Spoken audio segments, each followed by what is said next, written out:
This is episode 109 on the Live Blissed Out podcast. Did you know that 98% of people die without fulfilling their dreams? Hello, action taker. Welcome to Live Blissed Out, a podcast where I have inspirational and informational conversations with business owners and subject matter experts to help you get the scoop on a variety of topics. Tired of hesitating or making decisions without having the big picture? Want to be in the know? Then this is the place to go. I'm your host, Marissa Houston, helping you achieve bliss through awareness and action. So let's get to it. In this episode, Bob Stanley shares the joy that comes with following your passion versus following a job. Bob is the founder of Bobbi-Toads in Glendale Heights, Illinois. He left a secure job in the printing industry to follow a dream he had from God to invent a unique kid's sneaker. He and his daughter, Jacki, turned the dream into their passion. From getting a patent, finding a sourcing agent, understanding how to manufacture an unfamiliar product, coming up with a marketing plan, and putting their product on the market. There's an excitement in developing something new. Live Blissed Out listeners use promo code BOBO to receive 20% off plus free shipping. Visit Bobbi-Toads.com to learn more. The information, opinions, and recommendations presented in this podcast are for general information only, and any reliance on the information provided in this podcast is done at your own risk. This podcast should not be considered professional advice. Bob, thanks for being on the show. Marissa, thank you for having me. I would really like to learn more about what you'd like to talk about to our listeners. What exactly are we going to share with them today that might make a difference in their lives? What I want to talk about is persistence and dedication, even in the eyes of someone new to business, and not being afraid of failure. Yeah, that's a big one, isn't it? You know, a lot of our listeners are business owners. And I think, Bob, that they come from a space of not really perhaps understanding the challenges that other business owners go through because they see a lot of successful people out there sharing how they got to where they got and showing how it's possible. And then when they find themselves struggling, they feel like something's wrong with them. Like, what's wrong with me? Why can't I seem to be able to achieve what they've achieved? I can tell them that nothing's wrong with them. It just takes time, the right product, and the right dedication. So when we started our first business, I was 20 years old and I quit college to do it. You would see other people in life be successful, people that own businesses, and you think, oh my gosh, if that guy can do it, why can't I? I started a printing business with my older brother, and Marissa, for 5 years, we struggled and we worked hard. It was always 12, 14-hour days. We worked really hard at it. And you start to doubt yourself because after 5 years of being broke, and you see other business owners doing really well, you do begin to wonder, like, what's wrong with us? We're doing everything right. We're reading up on our industry, and we're still struggling. Like, what is wrong with us? And then after 5 years, we caught a really good break. There was a future customer that tested us one night and wanted to see if we would stick around and run some job for him. So me and my brother are both in our mid-20s, and we're like, well, what else are we supposed to do tonight, right? Watch TV maybe? The TV we both had was this little black and white. We didn't even have a screen. We would listen to sound because we couldn't afford a new TV. So we're like, well, okay, well, let's just run the job. We run this job for this person, and we deliver it the next morning. He goes, I want to talk to you guys. So he calls us into his office, and he goes, I just wanted to test you and see if you would actually stick around and run something at night because I wanted to see what your dedication would be to me. And we're like, wow, we didn't really think much of it. So then this guy sits there and he gives us enough work to run our shop for a month. And he sits there and he looks at us and we're looking at each other like, did this just happen? And he goes, and I'm assuming you don't have the money to buy the paper. So just see my secretary and she'll write you a check for whatever you need. And we're like, how did this just happen? This person put us on the map and I will never, ever forget him. And it teaches us a great lesson in life that you never know where your blessing's going to come from. This was truly a gift from God. You don't see it coming, and then in the blink of an eye or one night's sleep, our business totally changed. And then with that, success breeds success. And we were able to get one new customer after another new customer, and our business just blossomed from there on out. You know, I think we had 2 down years in 30 years. And even those didn't really even bother us because we knew it was economy based and things just happened. So, I mean, our confidence was sky high. But going into that year 6, I mean, we're talking 5 years of struggling where there were nights we didn't have food. And it really makes you humble and it helps you understand what other people go through. The reality is you're looking at 5, 10 years or more of struggling for you to get to where you need to go. But the lesson is also realizing that you can be that person to somebody else. Meaning when you look for that help, look for those little people that need that big break. They need that somebody to believe in them, to give them that chance so that you can also help lift their spirit. So it teaches you never to forget where you came from. I mean, after you go through that, I don't think you ever forget where you came from. That was my first business. And then we were going really well. And I was probably 5 years away from retiring. And the second business ends up being this Bobbi-Toads sneakers that I own. And it started because of a dream I had. I was on vacation with my family, and I ended up having this dream from God one night that I was supposed to invent some little girl sneakers with embossed toenails in the cap that could be polished with nail polish. I was told to call them Bobbi-Toads, and I was told to help a specific charity in Chicago called Mission of Our Lady of Angels. So I get up from this dream, and I'm just like, boy, what the heck was that? And I sketch it all out on paper, and I'm writing down the names, and I tell my family about it, and they're like, wow, that was actually really cool. Are you going to do it? I'm like, I don't know anything about shoes. Well, why would I start a sneaker business? So I get back to our print business after vacation, and I would always walk around our print shop and look for new customers that came in while I was gone. And as I'm walking through our shop, lo and behold, who do I see but this charity we're doing a print job for that was in my dream, a new customer. And I look down, I'm like, oh, you have got to be kidding me. I had the hair on my arm stand up, and I'm like, oh, this can't be true. How are we doing it for this customer? This was just in my dream. And I'm like, I really don't want to do kids' sneakers. I'm pretty much on Easy Street right now. And I'm 5 years away from retiring. And why would I want to start something new?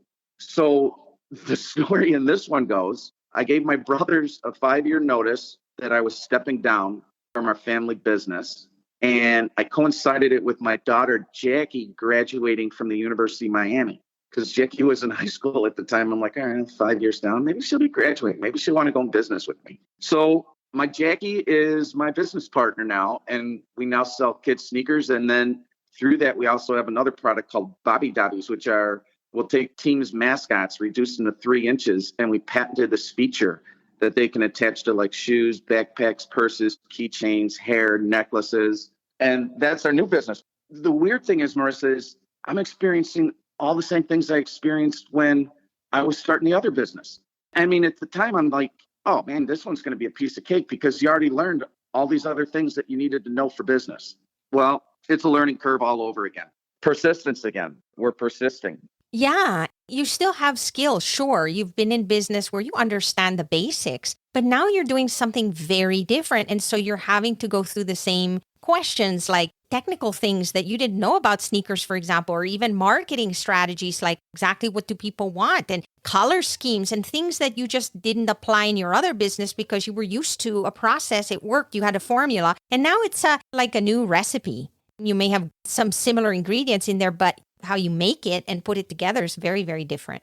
Oh, this is very different because even going by where I had to go get patents and learn certain aspects of patent laws, going back and forth with attorneys. One of the big issues was finding a rubber that nail polish would go on and remove and go on again. And I'm just like, boy, why am I doing this? And if it wasn't from a dream from God, I don't think I ever would have pursued it. But we're able to help this charity. And one of the hidden blessings is that I get to work with my daughter every day. You know, she's out in LA, I'm in Chicago. But I mean, I talk to her constantly and our relationship is awesome. And I'm like, those are one of the riches I wouldn't see coming in life, is being able to work with her and get to know her on such a level that we do. That's truly a blessing that can't be measured by money. So there's certain things in business that can't be measured by money, although obviously that's the reason you're in business, is to make a living. But there's certain things here that I'm being blessed with that I wouldn't have seen coming. That's exactly right. It's opening up doors that you didn't open before. To your point, I mean, there's so many challenges when you do something like this. Since you're not familiar with certain things, you have to learn new things and you have to explore and you have to realize that you're going to go down a path that you wish you didn't. And then you're going to have to be willing to pivot and try new things. So you're experimenting as you go. And that can be very, very scary. for anyone. And many people listening to us right now who are new business owners, for example, they're experiencing it right now just because that's the nature of the beast when you're starting something new. Oh, most definitely. And crazy as it sounds, I think we all go through it. I don't know of any of my fellow business owner friends that had an easy startup. A lot of these people were up at 3, 4 in the morning and sweating out every day. And, and you go home and there'd be your little kids that need to eat. And you're just like, I'm trying to make enough money to pay rent. So I think most people do go through this, and it's a matter of persistence and having just enough money to eke things out until things can take off, and being able to pivot, like you said. Try new things. Don't be afraid. Everybody fails. And it's that fear of failure that strangles your passion. I pretty much just see what happens, and there's a lot of things I just wing it because it's things I've never done before. Hopefully I learned by my mistakes and don't make the same ones twice. But, even with COVID now, there's things that are coming up that I didn't have to experience before, such as like shipping issues, because our products are made overseas and the shipping costs have gone up probably 7 times what they were pre-COVID. One of our products we're going to start shipping here unpackaged and actually package them in the U.S. because it'll save me on shipping costs just having them packed bulk in a box versus having them already packaged there, which before would work and now it won't. Absolutely, Bob. And that's the thing, is that every time you're doing something, make a decision with business, yeah, you can learn from it. And then you say, okay, this works, so we're going to keep doing this. But then all of a sudden something happens like COVID, and you're like, wait a minute, this was something that I just never anticipated. And now I've got to figure out a completely different way to make things happen. And then the other thing too is that when you're starting a business, you get all these people reaching out to you because they want to sell their products to you. Maybe they have things that are going to be helpful for your business. But then you're also worried because you're thinking, I have a certain amount of money that I'm able to invest, and I have to be very smart in how I use those funds. And I want to be able to support other businesses, and I need certain things. But you have to then start to look at those things and really be very cognizant of where everything is going, because at the end of the day, how can you spend money if you're not making any at this time? Most definitely. And then the scarier thing would be that people rack up debt on their credit cards with an unbelievable interest rate attached to them. If you get to that point, that would even be scarier. We never had to do that with our previous print business. I don't even know if we would have had the credit to get a credit card. We just had to make do with what we had. And it makes you appreciate when things do go well. And it makes you appreciate when things go well for other people, because the sweat equity they had to put in to get to where they're at. Sometimes people are so desperate because they love their business. They really believe in it and they want to do it. There are people out there that make them feel like, oh, if you just throw in a few more thousand, we'll help you get through it. We're going to help you get your leads. We're going to help you grow. We're going to do this, and get into a deeper hole because they just don't know when to say no. And so it's that balance, right? You need to plan, sit down and really make a decision in terms of where you see things going and what your expectations are. But at the same time, you have to realize that you're not alone. Also count on really good friends and partnerships, people that you can rely on to be honest with you so that you can get the information that you need to know what the next steps are going to be. I would also add to that, seek mentors. There's people out there that are willing to mentor you, and they've made these mistakes and they've learned. So it's like, if you could find a mentor that's been through what you're going through and possibly in the same business, which would even be better, that would be a absolutely tremendous value, because this person doesn't mind sharing. This person has a lot of experience, and it actually feels good to help other people out. So I would say don't be shy about asking others for help, and especially if it's in the industry you're in. If they're away from your area, you're not viewed as a competitor, and nothing like learning from somebody else so you don't make the same mistake. That's such a great way of looking at it. I believe it's so important to ask. Mentorship is really, really valuable. And I wouldn't be afraid to ask other people.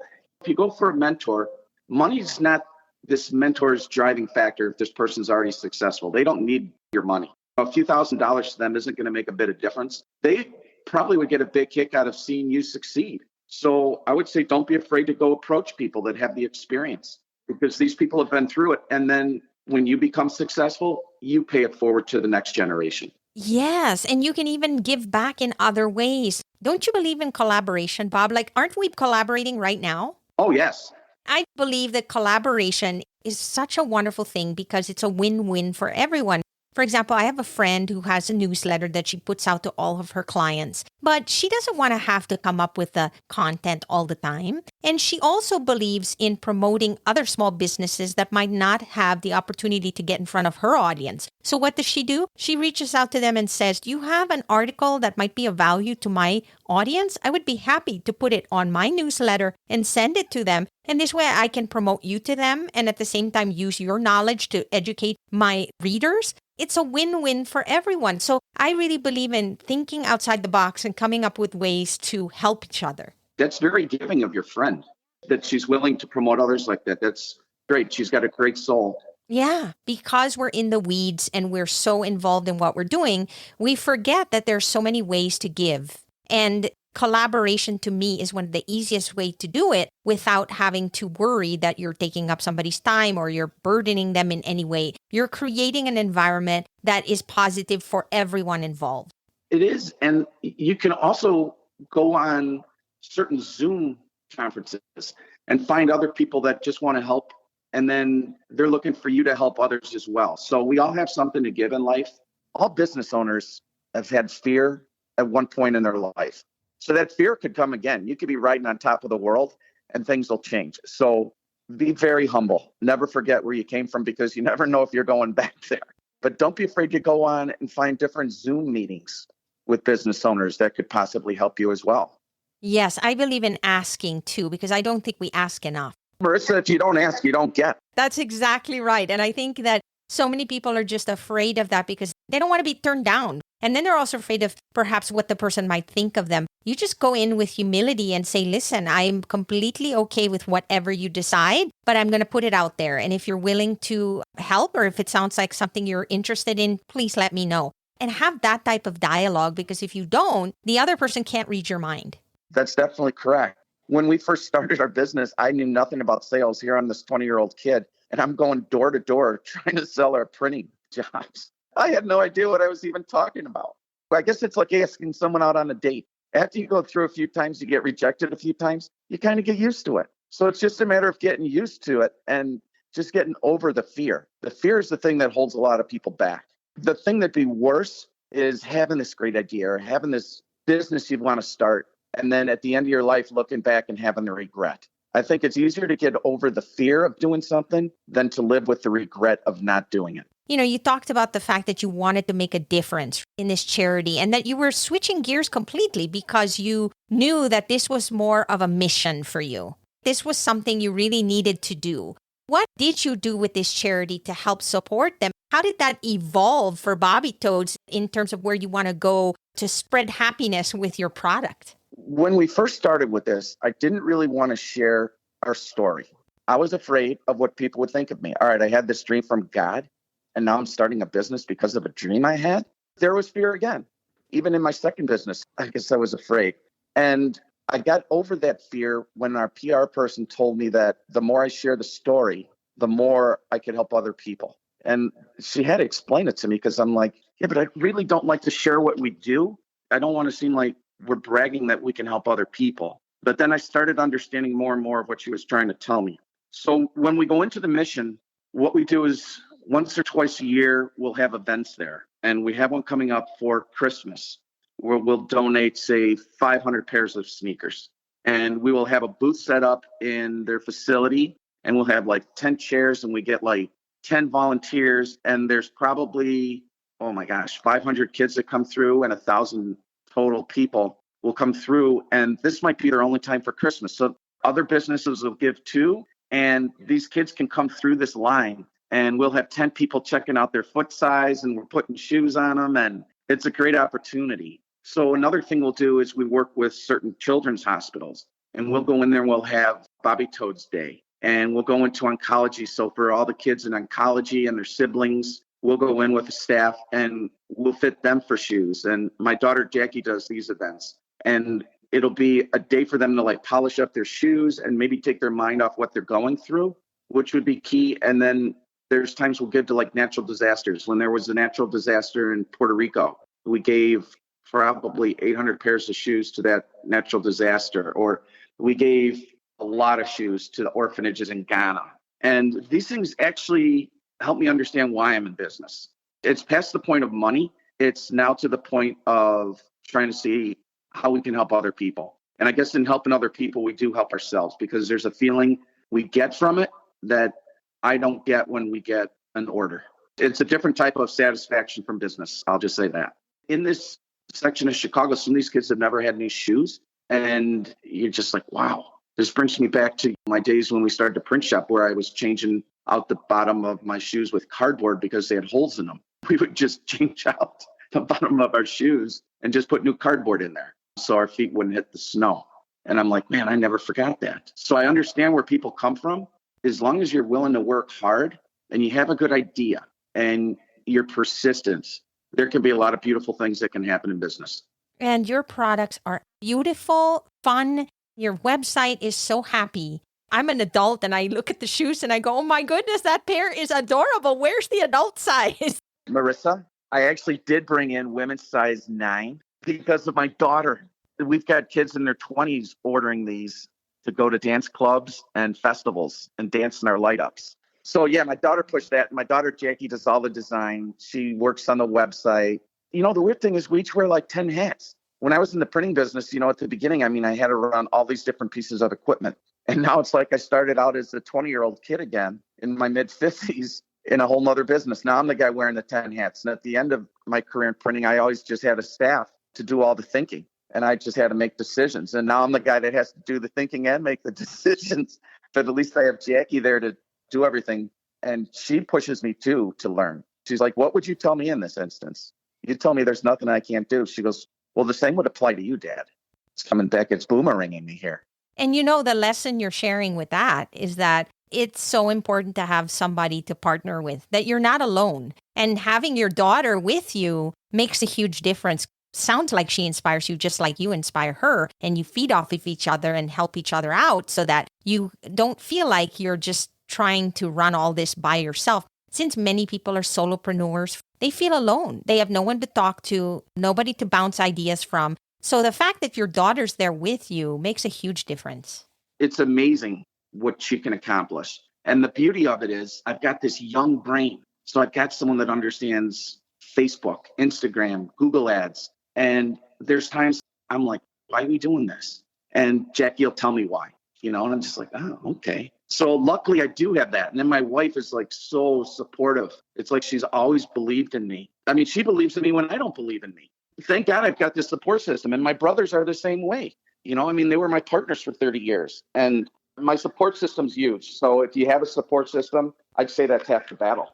And in your case, it's your family. But many of us are not that blessed. And if you're not that blessed, seek people that will be able to inspire you and lift you up and also be true in terms of being honest with you, because you don't want somebody who's just going to regurgitate what you want to hear. You want somebody to tell you, from my perspective, here's the truth, because that's going to help you grow and figure things out as you progress through the journey of running a business and making a difference in people's lives. Bob, would you tell our listeners exactly how to get a hold of you and take a look at some of these products? Thank you. Well, that's what happens when you have dreams. Follow your dream. Our website is www.Bobbi-Toads.com. So that's BOBBITOADS.com. And you can get hold of me at bob@Bobbi-Toads.com. I try to keep everything as simple as possible. I am so grateful for you taking the time to talk to us about the challenges that you've experienced and to reassure a lot of us that failure is just the path to success. Thank you, Marissa. That's a wrap for this episode of Live Blissed Out. Thanks for listening, and thanks to Bob Stanley for joining us on the show. If you have a question or comment for a future episode, all you have to do is go to speakpipe.com/LBOVM or click the link in the show notes to leave a brief audio message. If you find value in our show, please visit liveblисsedout.com to reach out, subscribe, and share on social media. This show is made possible through listeners like you. Thank you. So long for now, and remember to keep moving forward.